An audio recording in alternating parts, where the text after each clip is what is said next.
Muy buenas, soy Omar Rodal, ¿cómo estáis? Hoy vamos a hablar del síndrome del impostor, que es una de aquellas cosas que debemos siempre tener en cuenta porque representa uno de los mayores frenos para nuestra evolución personal y profesional. Y es un síndrome que hay que verlo como un compañero un poco cabroncete, porque suele acudir a nosotros, curiosamente, cuando menos lo necesitamos, porque irrumpe a nuestras vidas cuando empezamos un nuevo proyecto, cuando nos ascienden en el trabajo, por ejemplo, o cuando empezamos una nueva relación de pareja. En fin, cuando más seguridad y confianza necesitamos, pues llega ese incómodo compañero para decirte: tú no te mereces estar aquí porque no eres merecedor de abundancia, es decir, no eres merecedor de ser querido, de recibir amor. Y también te dice cosas del estilo: no estás a la altura, nunca lo conseguirás, has tenido suerte pero no es por tus competencias. ¿Sí? Y la ensalada mental es tan grande, es tan brutal, que puedes llegar a entrar en una espiral negativa que incluso llegamos a abandonar ese nuevo proyecto. Y eso realmente es una pena, porque no te das ni siquiera la oportunidad de fracasar. Detrás del síndrome del impostor hay mucha culpa, hay mucho perfeccionismo atroz, encontramos una baja tolerancia a la frustración, pero sobre todo encontramos una autoestima un tanto o bastante distorsionada. Y vamos a dejar por un momento de decir que tenemos baja autoestima, porque lo que pasa, desde mi punto de vista, es que no nos aceptamos tal y como somos. Y queremos ser de una determinada manera, tenemos un ideal de nosotros mismos, queremos ser más listos, más guapos, más altos, más exitosos, más jóvenes, pero al no llegar a ese ideal que proyectamos, pues nos frustramos mucho y empezamos un proceso de autoagresión. En esa espiral de autodesprecio cada vez me quiero menos y me culpo más a mí mismo por no llegar a ese ideal. Y aquí estoy siendo muy injusto conmigo mismo, pero muy injusto, porque ni siquiera me he hecho la siguiente pregunta: ¿por qué tengo que llegar a ese ideal? A ese ideal de pareja, de trabajador, de hijo, de padre, de amigo, de compañero, de deportista, ¿eh? Y sobre todo, ¿de dónde viene ese ideal? ¿Esa presión, esa exigencia es mía o viene de fuera? ¿Qué vacíos estoy tapando en esa lucha incesante que lo que hace es alejarme cada vez más de mí mismo? ¿Necesitamos llegar a ese ideal que proyectamos en ese deseo fantasioso para ser felices o para sentirnos personas autorrealizadas? Fijaos cómo las expectativas, es decir, las autoexigencias, están boicoteando nuestro proceso y posible éxito. Y hoy quiero compartir contigo 5 tips para aniquilar este síndrome y que puedas hacer las paces contigo mismo. Vamos a empezar. Primer tip: autoexigencia. No podemos pretender estar a nuestro máximo nivel cuando empezamos nuevos proyectos. Ese nivel llegará con el tiempo, aprendiendo de los fracasos y de los errores, sobre todo, desde la práctica, desde la adquisición de nuevas competencias, pero es muy habitual lanzarse a un nuevo proyecto y frustrarse porque no nos reconocemos en nuestro máximo nivel. Y esto pasa porque nos vamos comparando con nuestros yoes del pasado, en otros proyectos, en otros trabajos, en otras relaciones de pareja. Y en esa comparación, que es muy deficitaria e injusta, pues llega nuestro querido síndrome del impostor y te dice: no estás hecho para esto, esto te supera, vete a donde estabas antes, ahora que no es demasiado tarde. Cuando empezamos algo nuevo, tenemos que hablarnos con la amabilidad de unos padres que animan a su hijo a levantarse cuando está aprendiendo a caminar.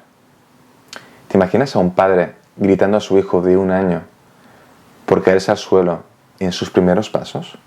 Es que ni caminar sabes, pero ¿por qué no caminas normal? Dejas de caerte, me das vergüenza. Imagínate el impacto para ese niño. ¿Sabes lo que realmente le puede pasar a ese niño? Pues lo más probable es que no intente caminar nunca más y va a optar por seguir gateando, que es lo conocido. Ese niño nunca aprenderá, nunca se va a dar la oportunidad de caminar. Sabiendo esto, ¿por qué te estás gritando? Toma conciencia de ese padre o madre irracional interno que tienes, que te está gritando por el mero hecho de darte la oportunidad de dar los primeros pasos, de aprender algo nuevo. Y toma conciencia de que esos gritos pueden bloquearte para siempre. Tienes todo el derecho del mundo a fracasar, las veces que hagan falta. Y hablando de fracaso, segundo tip: fracaso sí, pero no de cualquier manera. Tenemos que trabajar la observación consciente cuando empezamos nuevos proyectos, cuando empezamos un nuevo trabajo o cuando pretendemos hacer un cambio importante en nuestra vida, en nuestro cotidiano, en nuestra manera de hacer. ¿Qué es la observación consciente? Pues simplemente es observar lo que siento en mi interior y lo que sucede en mi entorno sin juzgarlo. Porque cuando juzgo algo que no sale como tenía previsto, desde ese nivel de expectativas que encierran exigencias, es cuando realmente me bloqueo y empiezo a criticarme duramente, y es ahí cuando ese fracaso se convierte en un fracaso de verdad, porque ya sabéis el dicho, el único fracaso es no aprender del fracaso. Pero si observo conscientemente, entonces puedo de alguna manera empezar a visualizar honestamente lo que no está funcionando en mí y me permito salir del modo automático, de ese modo de confort en el cual nos sentimos seguros. Y es ahí cuando puedo empezar a corregir aquello que debe ser cambiado. Y puedo hacerlo no desde ese perfeccionismo que esconde mucha presión y estrés, sino desde un nivel de excelencia, porque ese estado de observación sin juicios me permite guardar mi energía para poder dar lo mejor de mí en ese proceso. Aprender a vivir en el error es vivir en la armonía, porque si me muevo por el mundo asumiendo que el error va a llegar, entonces mi relación con el error cambia, porque lo voy a ver como a un mensajero que viene a indicarme el camino. Cuando llegue el error no me voy a frustrar, todo lo contrario, lo voy a escuchar bien, para poner en práctica justamente todos los cambios necesarios para ir mejorando continuamente ese proceso que he iniciado y encima uno que esté más en consonancia con mi visión del mundo. Y hablando de cambios, tercer tip, los cambios cuestan mucho, ¿eh? El ser humano vive una cierta frustración, un periodo como de latencia delante de los cambios, delante de lo novedoso y sobre todo delante de aquello que viene a suplantar viejos patrones. Unos viejos patrones que se activaron para protegernos en su día, en algún momento determinado, pero que a día de hoy es como que nos pesan enormemente. ¿Por qué? Porque nos restan, porque ya no son funcionales, ya no son útiles. Los cambios pueden venir solos, de forma orgánica y natural, esos cambios generan menos resistencias, pero también podemos provocarlos, nos podemos autoprogramar. Podemos iniciar procesos de autoestimulación para el cambio. Y cuando dejo que ese cambio se instale en mí, porque dejo que ese periodo de frustración pase, entonces ese nuevo patrón se convierte en un motor de motivación muy pero que muy potente. El síndrome del impostor aquí empieza a desaparecer, a desvanecerse, cuando me permito incorporar cosas nuevas a mi vida, a mi cotidiano, cuando me permito habitar en mí la frustración y el fracaso, porque evidentemente he transformado la autoexigencia por el autorrespeto a mi propio ritmo de cambio. Mi propio ritmo de cambio, y esto es muy importante, porque debemos sentir, aprender a escuchar ese ritmo de cambio que es nuestro y de nadie más. Y aunque te parezca más lento que el de los demás, porque nos juzgamos continuamente y nos comparamos continuamente con los demás, no te preocupes, a veces los cambios más lentos son los más profundos. Pensad que recibimos una motivación especial cuando la vida nos plantea preguntas donde las respuestas necesitan ser buscadas atravesando muchas veces nuestros propios límites personales. Si no nos respetamos en esa tarea, si no trabajamos la paciencia en esa búsqueda que estamos iniciando para que las cosas maduren a su propio ritmo, entonces me puedo realmente hacer mucho daño. No nos podemos obligar a cambiar cosas para lo que no estamos preparados. Eso es vivir justamente en la autoexigencia. Y luego ya sabéis que lo que llega, ¿no? Llega el bloqueo, la ansiedad, el aislamiento y muchas veces la depresión. Si no respeto mi ritmo, entonces lo que estoy haciendo es reforzar justamente aquellos viejos patrones que estoy pretendiendo cambiar. Pregúntate si estás siendo muy exigente contigo mismo. Pregúntate si te estás comparando con alguien al que admiras pero te haces daño en la comparación, y pregúntate si te frustra no llegar a ese nivel que quieres llegar. Y si las respuestas son sí, entonces toma conciencia de cómo te alejas cada vez más de ti mismo y de cómo tu autoestima es la que se está viendo afectada.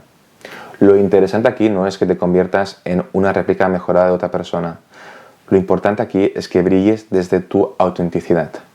Y hablando de autenticidad, cuarto tip, conocimiento sí, información sí, pero no de cualquier manera. Engullir conocimiento de forma compulsiva no significa que vayamos a integrar toda esa información. Para integrarla realmente debemos de respetar dos reglas de oro. La primera es que todo conocimiento que acabo de aprender lo tengo que aplicar en la vida real, porque si no, se desvanece, desaparece. Y para aplicar un nuevo conocimiento debemos tener en cuenta los 3 tips que os he dicho anteriormente. Para desbloquearnos, para poder hacerlo orgánicamente sin ese estrés de la exigencia asociada. Acepta que la primera vez que pongas en práctica ese aprendizaje no va a ser perfecto, ni mucho menos. De hecho, nunca va a ser perfecto y esto te lo puedes tatuar en tu cabeza. ¿Sí? Así te liberas ya del perfeccionismo. La perfección no es lo interesante. Lo realmente interesante es darnos la oportunidad justamente de ponerlo en práctica en el día a día. Inmediatamente, desde la excelencia, desde esa observación consciente. Esto es lo que nos va a permitir corregir aquello que ya no funciona e integrar todo lo que acabo de aprender de manera orgánica y natural. Haciendo esto permito que se ponga en marcha la segunda regla de oro. Adapta ese nuevo conocimiento o aprendizaje desde tu propia esencia, desde tu autenticidad.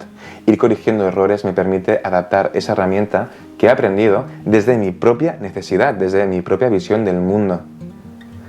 Respetando justamente mi sentido y mi espíritu crítico, respetando quién soy. Y eso me permite desmarcarme del resto, porque estoy generando un nuevo conocimiento a partir de mi experiencia y de lo aprendido. Y en ese momento es cuando personalizo algo desde la experiencia. Y es cuando ese conocimiento se va a arraigar profundamente a mi ADN. El impacto de lo que voy a poner en práctica se va a multiplicar por 10, porque empezamos a confiar en nosotros mismos. Y hablando de confianza, quinto y último tip, confía en tu propio proceso. Hasta hace muy poco yo iba confundiendo autoestima con confianza. Hasta que un día realicé que eran dos conceptos que eran complementarios, pero que eran diferentes, tenían sus diferencias. La confianza para mí es ese nivel de fe que uno puede llegar a sentir por Dios. Yo no soy religioso, ya lo sabéis, pero sí que soy espiritual. Entiendo la espiritualidad como la conciencia de la conexión con algo más grande y profundo.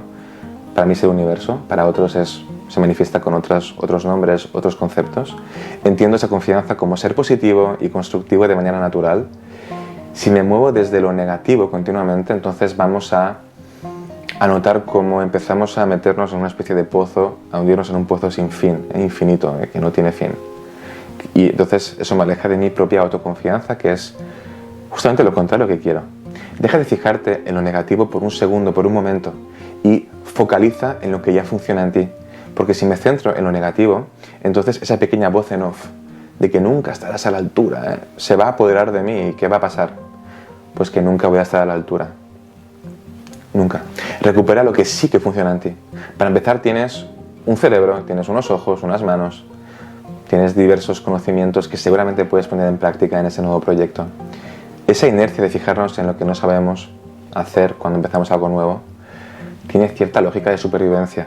Está bien, pero basarse 100% en eso para determinar si estamos preparados es un juicio muy injusto que no tiene en cuenta toda la otra parte que ya tenemos, que son todas las virtudes y las competencias que ya poseemos.